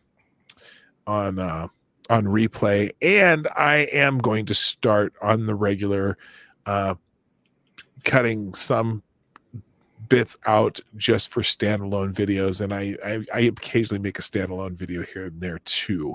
I'm working on a couple right now, so come check me out on the Morning Night Live Monday through Friday on the Dawg Knight channel. The link is in the chat. Yeah, and since the P-Dog's arrival was kind of late in the game tonight, I didn't have a chance to put his link in the description. But for those of you listening in the future, if I've done what I said I would do, you should be able to look down in the description and find a link to P-Dog's channel down there as well.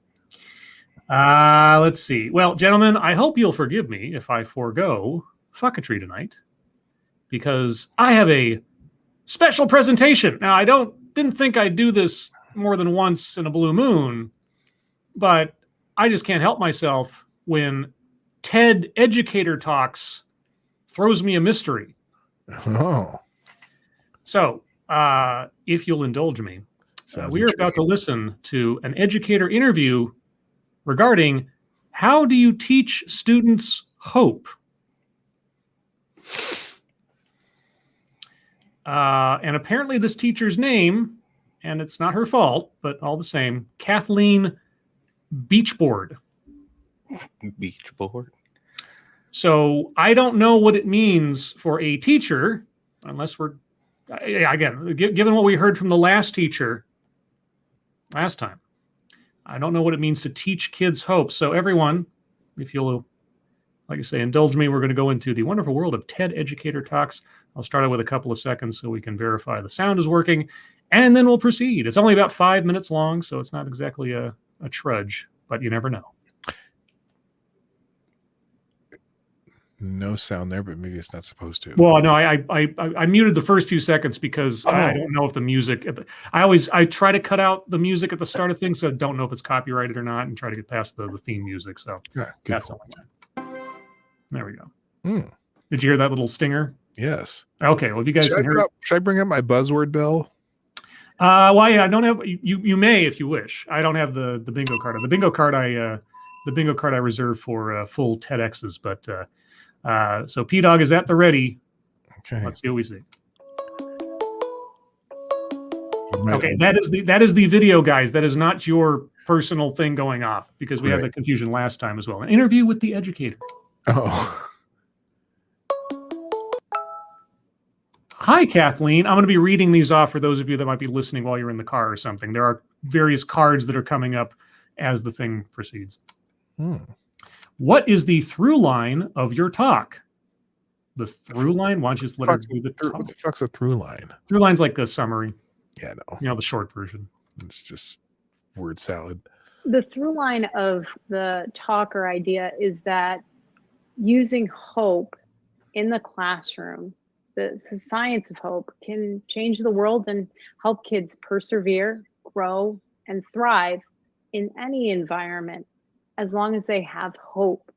The science of hope. And again, guys, I did do my best to boost the audio on this. That's as good as I could get without it spiking out of the stratosphere in the time that I had. So can you guys hear that okay? Is it still, coherent? P-Dog? Satsu? Yeah, I hear just fine. Okay, I was asking you guys. Satsu? Did I lose Satsu? Satsu? Okay, well, Satsu's still here, unless... Well, I can hear fine. I'm assuming that. Yeah, no, I'm just wondering if we have a phantom Satsu there. Satsu, if you're talking, we can't hear you. Okay, well, I'll continue, and I'll try to keep an eye on that. Anyway, the science of hope to help kids thrive. To look forward to. Okay. What was the inspiration for your idea? The whole reason that I got into studying hope theory. Hope theory? Hope theory. That is news to me. Okay. Satsu, are you here? Huh. Let me check my Twitters here to make sure I'm not missing a message from him or something. Okay, well, I guess we're just without a Satsu for the time being. Maybe something happened with Squeedus and he had to take off. Was because I adopted 5 children. What? And I know all at once. Really? That is quite the burden to take on. Did you need to find hope for yourself after taking on 5 kids all at once? Is that it? My kids, they went through a horrible situation that was full of abuse and neglect. So they've lived trauma, and I wanted to know how I could help them. So because of that, I started researching what helps someone persevere even through the darkness. And I discovered that there was a whole bunch of research on hope. I feel like I've just had a time warp to last week's TED Excellence. What gets people through hard times is hope, you say?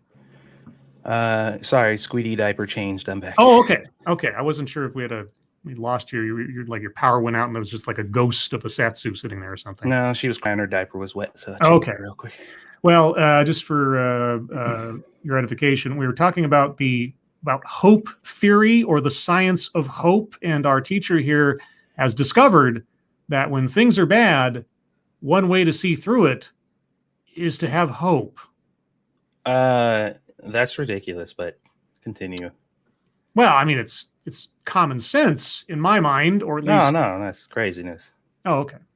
But anyway, part of her reasoning for that was she adopted 5 kids all at once, apparently all of them having come from traumatic situations. Did she hope that one of them would be successful? I don't know. Science of hope and hope psychology. For example, there was a professor, Charles Snyder, who is one of the founders of hope theory. And he showed that with hope, students who went through a whole bunch of trauma and experiences could persevere, and not only persevere, but thrive based off of having something to look forward to. Okay. Happiness is having something to look forward to is a phrase that my mother used when I was like 5 and onward. The founder of hope theory. It sounds like a cult. Kind of does. And now, besides which, okay, first off, this is not a revelation to anybody who is a thinking, breathing human being, first and foremost. Secondly, I'm curious to find out if she says this. How do you impart onto your students who are not your children hope, and under what circumstances? I mean, if you need hope to get through something, and if she's going to be talking about the pandemic, then maybe, but in general, it's like, how deep do you get into your kids' lives that you know enough that you need to like shepherd them, for lack of a better word? It's kind of, it's getting me in that territory. I'm like, are you overstepping your bounds as a teacher into becoming a surrogate parent, this kind of thing, or spiritual guide of some kind? The next card up says, how do you measure hope? I would love to know this, since it's an abstract. Come on. A hope score.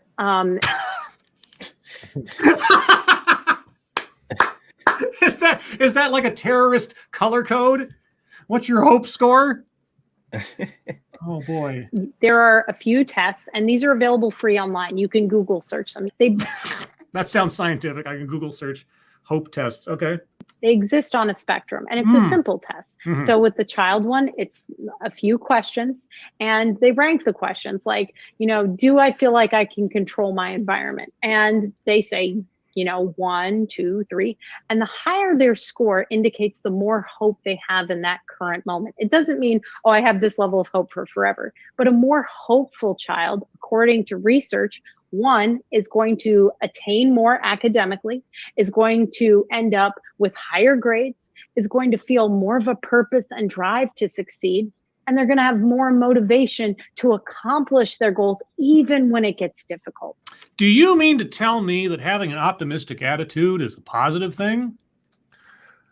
I'm not buying any of this shit.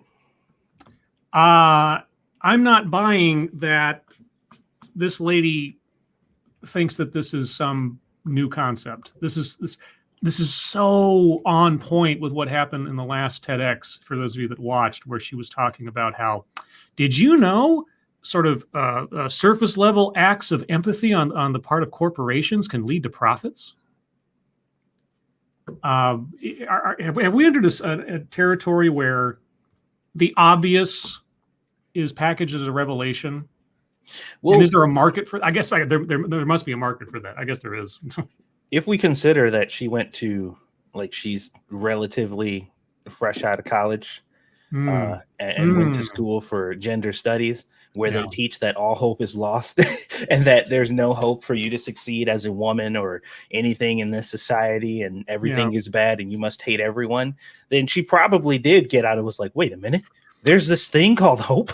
Well, it also reminds me of something. This was a couple of streams back, where a teacher framed her entire procedures at her school around a cheesy self-help book. This is self-help thinking. And that's not to say that all self-help stuff is completely useless, but a lot of it is based on effectively common sense repackaged as revelation.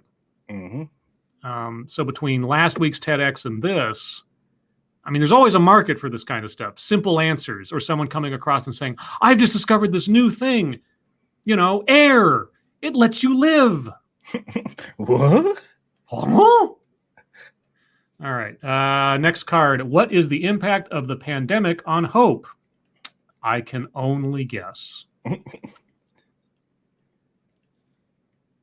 Right now in COVID-19, there are a lot of students who are not engaged, who are essentially checked out. Why are they checked out? Well, there are multiple reasons. The trauma and everything else in the world going on, sometimes it's too much. They need something to keep them going. Hope breeds resiliency. If we want our kids to engage, we want them to thrive, we want them to push past this, we want them to see tomorrow as a bright light that can guide them, that it's not the darkness of what we're in right now. There's light through it. Hallelujah. Amen, brothers and sisters. Oh, sorry. I don't know where that came from. Okay. Oh, what? Okay. Question, which I'm sure I already know the answer to. Will she ever bring up the parental role in any of this, regardless of how nonsensical all of it is? Will she actually bring up the component of parents in this, do you think?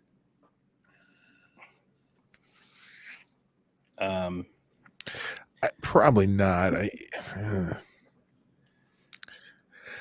I'd be surprised.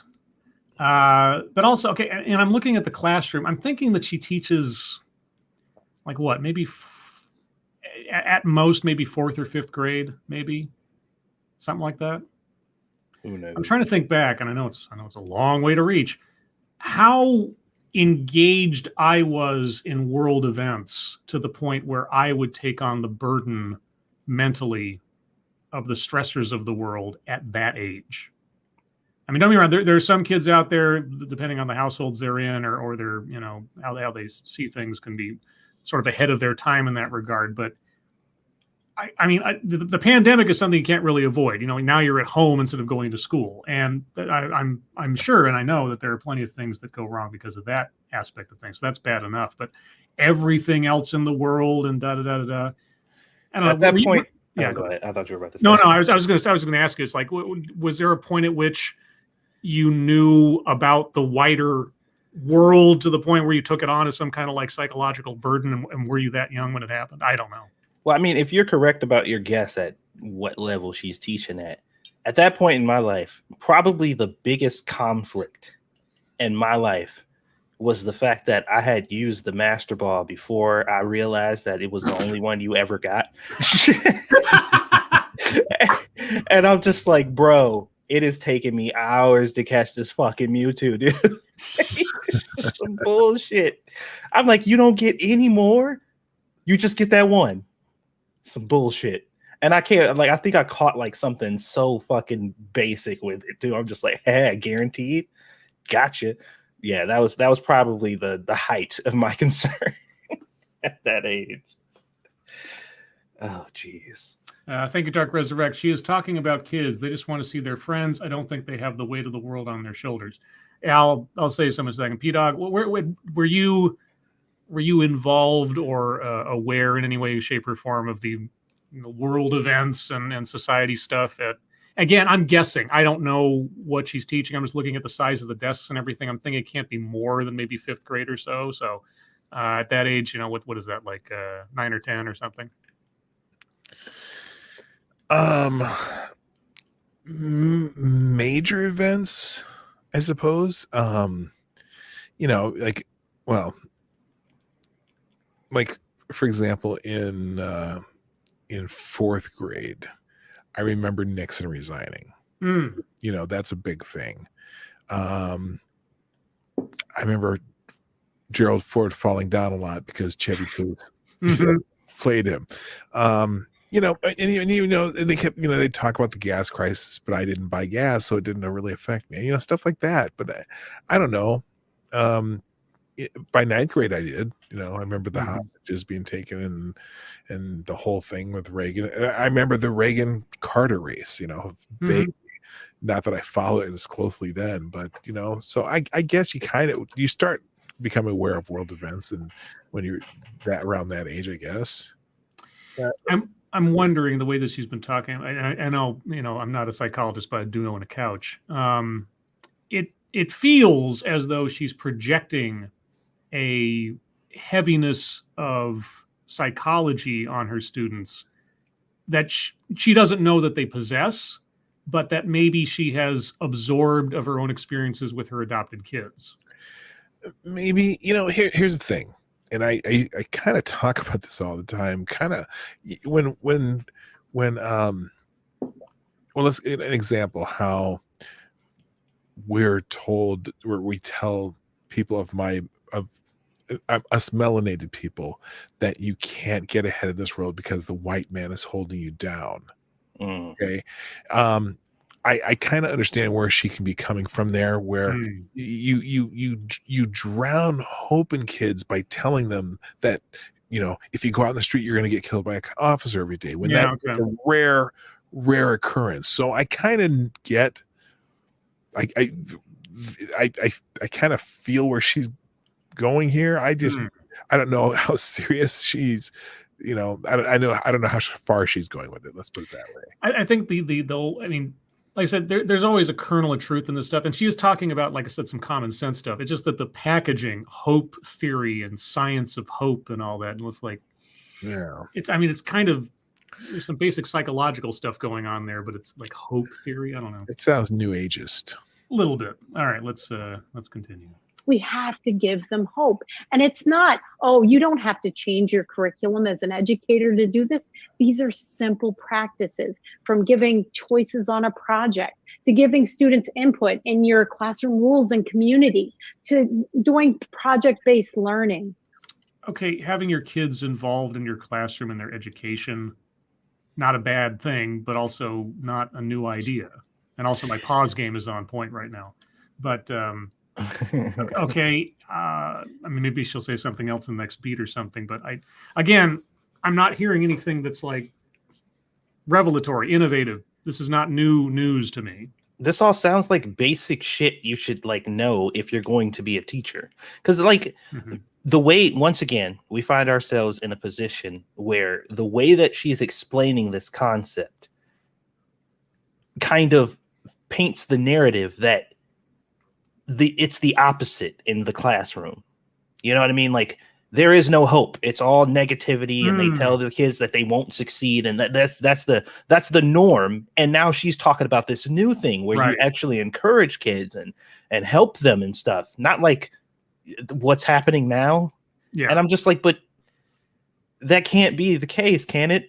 Real quick, thank you, Frosty Glass. Nap time. What's the point? We'll all die someday. Yeah, exactly. Right. Yeah, I mean, yeah, this whole idea, and so with so many other things, it's like, so the baseline has to be everything's awful if this is something new and exciting. There's like with the TEDx last week, it was like businesses have no idea that doing something nice for the community might lead to customer loyalty and more sales. Really?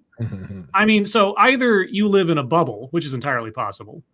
You think everybody else is an idiot, which is entirely possible, or you just don't know what you're talking about. I don't know which it is. All of that provides a student the opportunity to see that they control the world. And it's not no.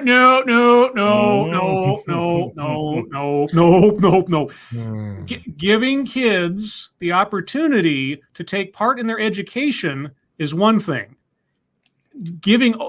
Abrogating your role as teacher to them is not a good idea.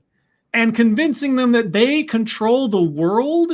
Okay, first off, that comes into the territory of, I don't know that you should be doing stuff like that, and this should be the parents' purview. But if you're not going to teach your kids, and admittedly, at this age, again, I'm guessing what age she's teaching here, you don't want to burden them with a whole bunch of stuff that they're not ready for unless it's absolutely necessary. And sometimes life comes at you sideways. You don't have a choice. Like I watched with my classroom the Challenger explode, right? Okay, that was a pretty heavy thing to have to deal with as a kid. I didn't process it in any way the same way I would now, obviously, because it was just still kind of abstract. But at the same time, this is not the territory you want to go into, like convince them that they control the world. They might have a part in the classroom. You might give them a role to play so they get involved in their education actively and everything else. That's great. And there's nothing wrong with that. You're talking about it like it's something new. It's not. They control the world. Then we get into some entitlement territory. No. Yeah, you do not want to teach a bunch of crazy ass little kids that they control the world. Teach them that they have the capacity to become people who affect the world. Sure, but you don't control anything. Your mom makes you go to school. Your teacher tells you what to do in class. Your parents dictate when you go to bed. Your friends pretty much dictate your behavior and how you act. Like you don't control anything. Teach them that they have control over their own choices and outcomes. But they don't have control over life. But they have control over what kind of person they're going to be. That is something that everybody has a certain amount of control over. And that should give you hope. That should give you hope, exactly. Now you could conceivably weave those kind of lessons into a grade school kind of situation. even though at the same time, I'm not sure if that's really where you should be going as a teacher, but okay, we're halfway there. Not the other way around. Uh-huh. These simple practices that you just do every day can change a child and give them enough will and motivation to not only bounce back from everything, but to thrive. So you believe the kids already are down in the dumps as natural course. And again, given the current circumstances and household to household and situation to situation, being isolated from your friends and everything else, I'll bet that being a kid right now in elementary school and onward is not a fun job. It's definitely not fun for the parents either. So, and I don't have any place of reference for that. So she might be right to a certain extent in this particular unique situation. Yeah, like if I force myself to understand this talking point from the perspective of kids living in the pandemic, then I'm like, all right, it's not completely crazy, but it's once you said, like you said before, the delivery makes it seem like she's just discovered, some brand new thing that nobody's ever heard of. And the other thing that makes me wary of stuff like this is what I saw with that Math is Racist program that I looked at not too long ago, wherein everything they were talking about had nothing to do with the pandemic, but they kept bringing up the pandemic as now is the time, using this as the leverage, as the wedge to get in some crazy ideas while everybody's scared and discombobulated because of being separated and all that kind of stuff. So I'm not getting anything insidious from this lady, but I'm also, like I said, a little wary of people framing everything by the pandemic. Thank you, Andrew Joyner. Oh, look, an activist teacher. Shocker. Activist to a degree, like I say, it's one of those things, the road to hell is paved with good intentions. I don't get anything like radical kind of stuff. It sounds like somebody who's just very much an idealist and not necessarily an ideologue, if you get my meaning. Yeah. But we'll see. Okay. Sorry, P-Dog, go ahead. Nope. Okay. Next card. What are practices you can employ in the classroom to promote hope? Okay, yeah, give us some specifics. What promotes hope amongst a child? Maybe you'll convince me otherwise. Hey, by the way, your pause game is just exquisite. I know. I've had a lot of practice at this point. I meant to say that earlier on the last one. After 1,700 TEDx's. Using mastery, autonomy, and purpose in the classroom is critical for improving hope scores. Now, as a teacher, what kind of pedagogical practices can I use? Give me that bell. Do I get extra credit? Oh, sorry. Do I get extra credit for my hope score? Does she get extra credit for alliteration? I mean, pedagogical practices. Okay, you use a lot of words there. I'm going to back up slightly because I did cut her off. But I mean, concrete examples, please. Give me an example, an active example of what you would do to promote hope in the classroom. Please. Use service learning is one of those because it gives a child to look at a problem, set a goal, find a way to get there, a pathway, and work on doing it. And as they do it, they realize, whoa, I have control in the world. They have control over their own actions and their own problem solving skills, and they can affect the world. They don't have control over the world. They have to work within the boundaries provided them in the situation. And that's fine. Problem solving is a very, very important skill. Critical thinking is a very important skill. But presumably by this point in life, they've already come to that conclusion. They're most likely dressing themselves. They're probably going to the bathroom without any assistance. Like that, you come to that realization the moment you develop some semblance of autonomy through just being raised by your parents, as long as they're not shitty. So like I'm confused why she thinks that she's introducing them to this new revolutionary concept. Yeah, I mean, I know not everybody in the world has it, but a lot of kids have an allowance, and they get that for doing their chores. Like, I want to save up for that bike. Okay, well then mow the lawn for 3 weeks. Okay, or whatever, Yeah. These again, I keep thinking teachers keep seeing themselves as parents. And being the surrogates thereof. And so, anyway. I'm not at the mercy of everything. I can change the world around me. Yeah, to an extent, but you're also at the mercy of reality. And at the age, again, assuming what kind of the age of the kids that she's dealing with, you don't want to burden them with all the realities of what, you know, adult life is going to be like. We have to pay your bills and do your job, and you can't do all the fun stuff all the time, and on and on and on. But at the same time, though, you don't want to give them an overinflated sense of their own, you know, power over everything.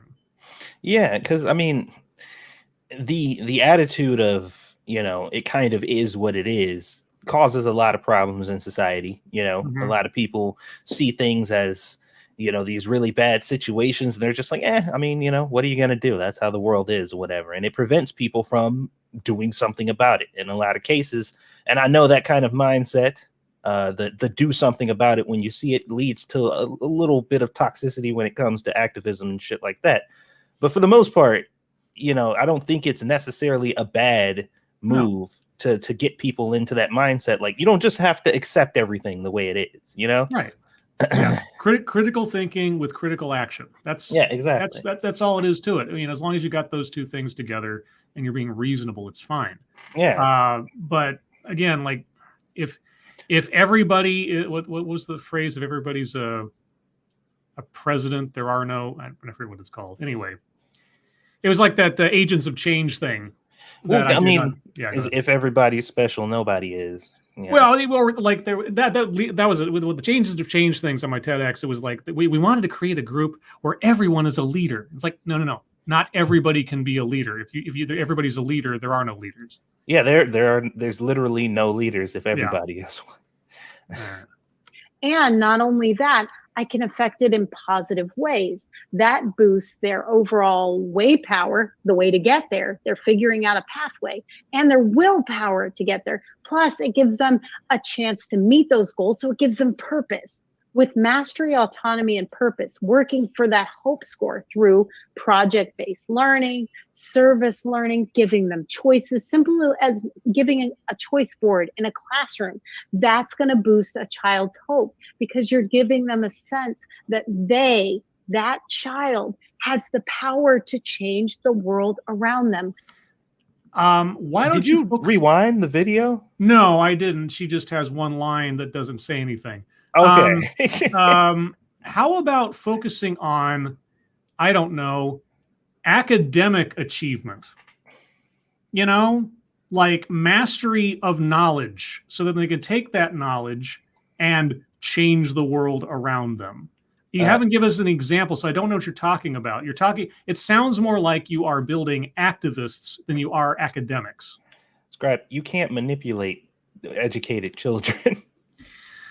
Okay, only about 20 seconds left, so let's get through this. We don't give kids enough voice in the classroom. They need voice and choice. They need a certain level of discipline as well. You're there partially to teach them how to work their way through problems and how to think through things, not what to think. So what happens if you're like, okay, class, here's your homework assignment for tomorrow, and they're like, you know what, we talked about it, and we think we don't need homework. Oh, dude, I have done profiles of teachers who would immediately say, "Well, we can talk about that," or or it's either sexist or racist to hold students accountable on a timetable or something. Yeah. Oh yeah. So no, you're not wrong. You're not wrong. Dude, school might be a breeze for kids now in this generation. I can't even. Well, yeah. I would be like, pull that shit on your women's study teacher. I ain't having it. Choice in the classroom, because it gives them hope that they one day can go out and change the world. Okay, yeah. This she was leading me on there for a bit, but the rhetoric there at the end is all, I am going to make activists out of my students. Yeah, schools are basically activist factories. Yeah, nowadays. That is, and that's, you know, been looking at this for like 4 years now, and it's as disturbing now as it was back then, except it's becoming more commonly accepted as just the norm, like so many other things. And I want to reiterate, because her thing seemed just like the concept in itself, which can manifest as several different things. Activism in itself because the way we're talking about it makes it seem like activism is just a bad thing. Right. And it's not. It's not the activism in itself. It is the kind of activism, so her kind of steering kids to have a activist mindset by means of just doing something about things that you don't like is not problematic in itself. It is what it leads to once they get to college. Well, I mean, it's, promoting public service, let's say, as a concept. Now, that's not inherently bad, but it depends on whether or not the teacher is steering them towards a specific action and philosophy, or actions that fulfill a certain philosophy. That's when you get into ideology and ideologues, and you get into indoctrination, that kind of stuff. Now, she didn't bring up anything specific, but changing the world. I've heard that so many times. We got to teach our kids they can change the world to the way that I want them to, is what the part they never really say out loud. Oh, yeah, because we know what she means. I assume what she means, but she didn't give us enough information. She didn't give us a concrete example of, okay, what is a service activity that you have encouraged your kids to take part in or mandated they take part in? And the other question I always have, aside from that, how does this effectively supplement their academic education? Right? I mean, you can't just be doing this, right? So if you're combining their academic education with your brand of activist thinking, that is creepy. But anyway, anything else, guys? Nope. P-Dog? No, it's some, I don't know, like I said, some new age. Well, no, not so much new. Hope is important for kids, and we drain hope out of kids with the world that we, with our world around us, and making, especially kids now, where at least I would think that we are draining hope out of kids who may have, their parents may have been in the majority and they're not so much anymore. If you know what I mean, that if you're telling a certain section of kids that they are terrible and they're always going to be bad, and anything associated with them is wrong, you're gonna have some psychological problems. Also, the fact that they all around the world, they did this thing with this disease from the country that shall not be named, and they've put everyone in their rooms for a year or two, and I don't know how you're going to have to find out, give them some hope somehow. The other thing that I don't think about as much as I don't have any reason to, because I don't have kids myself these days, is just the access to information overload that is present today that was not present when I was a kid. And I can't even imagine, with as much horrible stuff as can be found with a couple of clicks on Google right now, what that would have done to my worldview growing up as a kid. So again, she may have a point in there, but the weird way in which she's delivering it and the implications of some of her rhetoric don't sit well. But all that being said, guys, we're a little late, but we're going to move on to the wonderful world of question time. If you have questions, comments, complaints, concerns, conspiracy theories, if you have thoughts on our little TED educator talk, put them in the chat now. If you have questions for us directly, please put plenty of chat marks after those. If you have statements for us to consider, please put plenty of statement marks after those. And specifically, if you like when I do those little aside videos once in a while, or maybe once a week or something, let me know. If you don't like it, well, let me know that too, because I just happened to come across this one, and I wasn't planning on making Tuesday is going to be TED Ed Tuesday or something on Lords of the Night. It just, that one came up and I was curious, and I thought, it'd be kind of fun to look at. I do need to highlight Andrew Joyner, who made a very good point. He said Hitler changed the world. Yeah, and that's the important part too. That's what I was saying. She says change the world, but if somebody was like, yeah, I'm going to change the world and try to follow the footsteps of Hitler, she's going to be like, see, that's the good attitude. You're going to try to change. No, she's going to be like, actually. Yeah. I have a goal. I'm going to work towards it. No. Motto Winter. Oh, Lords, would you all try a grilled cheeseburger, as in a grilled cheese Sammy with a cooked burger in it, A side of spicy tuna salad and a frosted glass of alcoholic root beer, not beer. Alcoholic. They must. I've never had alcoholic root beer, but I assume it must be out there somewhere. I'm not sure the side of spicy tuna salad with the burger. I mean, I love two good things that I don't necessarily put in combination with each other, but hell, I'd try it. What the hell? Yeah, it all doesn't sound terrible. You know what that is? That's a Wisconsin surf and turf. Yeah. Yeah. Wisconsin surf and turf. Yeah, that's, you know what? Somebody type that in. It is. I'm telling you, it is. It's a Wisconsin surf and turf. Do they make alcoholic root beer? I would imagine so. Yeah, I'm confident people in Wisconsin. Yeah, they must do it somewhere. Just that I don't. I mean, yeah, alcoholic lemonade, hard cider, that kind of stuff. Sure. Root beer. Let's see. And then chat jumped. Cannibalistic Wizard, honey and ginger infused applewood smoked ribs. Okay. Lard fried potatoes. Okay. Cabbage coleslaw, and a pint of sweet tea with a hearty shot of moonshine. That sounds like Wednesday night. I've never had moonshine, so I don't know about that. But yeah, give me the sweet tea, toss the moonshine, and sure, I'll eat your white people barbecue. I'm not really a big fan of coleslaw either. I never really got the deal with that. Sean Uli, do y'all like root beer floats? No, my sister would. She loves root beer. I'm not a root beer guy myself. I wouldn't inherently turn it away because it's root beer, but it's not like my go-to. I'd take a root beer float. You know what's really good? You ever had a Mountain Dew float? No, I've not. But yeah, it's Mountain Dew with rainbow sherbet ice cream. Oh, Jesus, that sounds bizarre. It's fucking delicious. No, okay. It's really I love good. root beer floats. I used to have them when I was a kid all the time. Frosted Class. So if a kid gets a low hope score, will she tell them they're objectively hopeless? Yeah, that's the other thing too. It's like, what do you do if a kid rates low in your thing? Do you then get a CPS involved? Like what happens then? They'll have to repeat 5th grade. Yeah, you're not hopeful enough. If you have a low enough hope score, she'll adopt you. No. That's where all the 5 kids came from. I chose them because they had low hope scores, and I could fix that.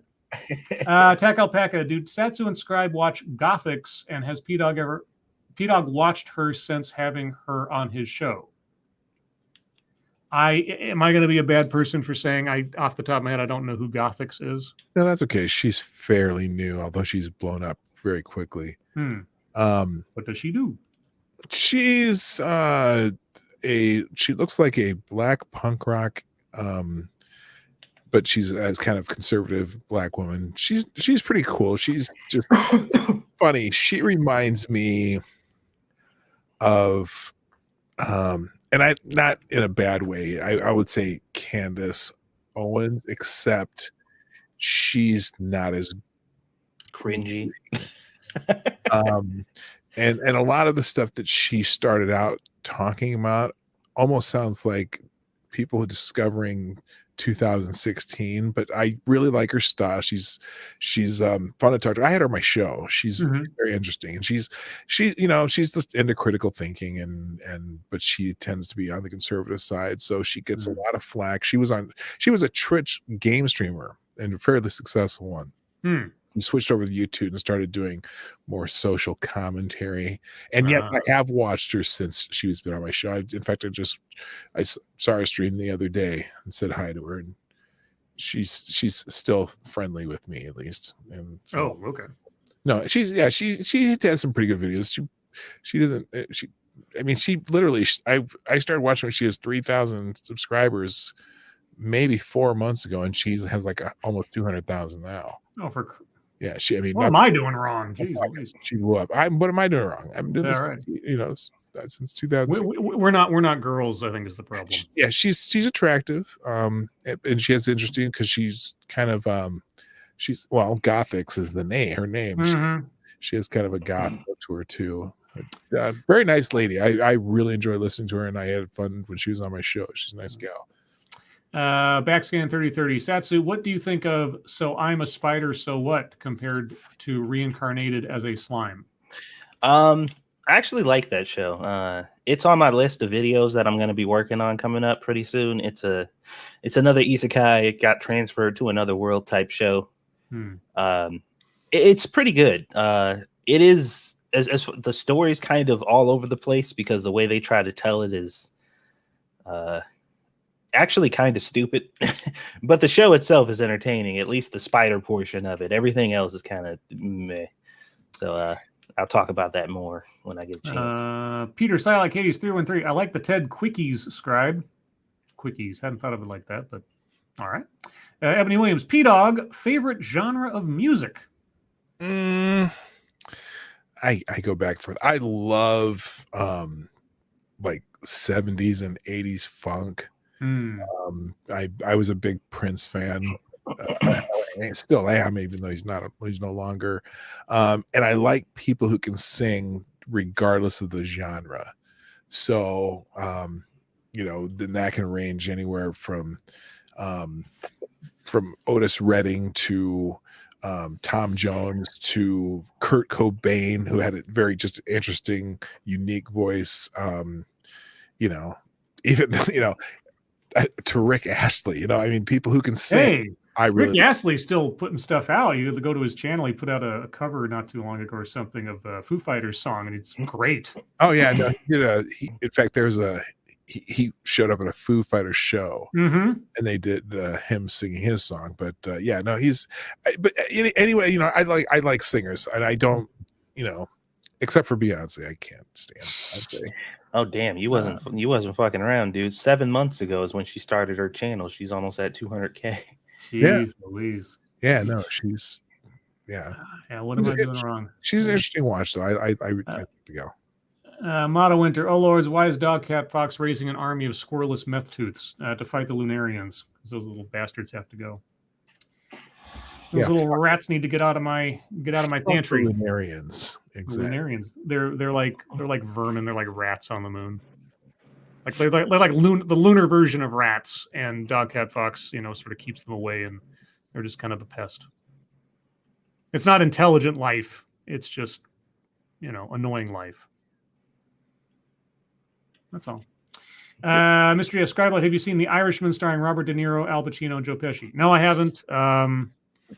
Primarily because every clip that I've seen of them having de-aged those actors looks ridiculous. And I keep thinking, I don't think I could take that movie seriously with the sort of Henry Cavill erasing the mustache kind of effects going on there and their faces looking all plastic. It immediately takes me out of the moment. And then, of course, I see little projects people did on the side where, like, some guy with his home computer did a better de-aging process than Hollywood did or the studio did. Yeah. And, I could almost believe that is a younger Robert De Niro. Like maybe from Ronin, if you had to go that far back. Like Robert De Niro when he was in the Ronin age or something. But, yeah, so now I haven't seen it. I don't have any particular plan on seeing it. Thank you, Ebony Williams. So you're a colonizer now, Scribe? A colonizer? No. I'm not trying to purge them from the moon. I'm just trying to keep them away from my moon base. That's all. They can do whatever they want as long as they stay away from my moon base. I'm not trying to change their culture. They don't have any because they're rats. But you know what I mean. They're just, that's all it is. Yeah, those blacks can do whatever they want as long as they stay out of our suburbs. Yeah. What? Hey, what? What? Jesus. Anyways, let's see. Dominator, Lords of the Night. If you had to cure worldwide arthritis, go shopping naked, have chronic nausea for 213 days, or kick 3 of your best friends in the junk without them knowing. So I got to be a nut. I got to be a junk kicking ninja, or I have to be sick for the better part of a year. Or just go, if I go shopping, does it have to be once? Like I go shopping naked once, or I can only go shopping naked from then on? Because if I have to go shopping naked forever, I'd probably take the one that at least has a clock on it. I'll take the chronic nausea for 213 days to cure worldwide arthritis. Oh, so you have 3 choices and you're picking one. Mm-hmm. Okay. No, I can't deal with nausea for 5 minutes, so there's no way I'd last that long. So it'll be some friends getting their nuts kicked in my future. Yeah, I'm really modest, so I wouldn't go shopping naked. Chronic nausea, I might be able to do it, but I think, some of my friends might just have to bend over for a while. Yeah, I'll tell you this though: if I go through 213 days of chronic nausea, there better be a religion that forms up around me after that. Right. If I'm going to be barfing for your arthritis, yeah, I better become some kind of deity. Nicholas Daly, I subscribed to her separately of all of you. I went down the Tom McDonald rabbit hole. I don't know who Tom McDonald is.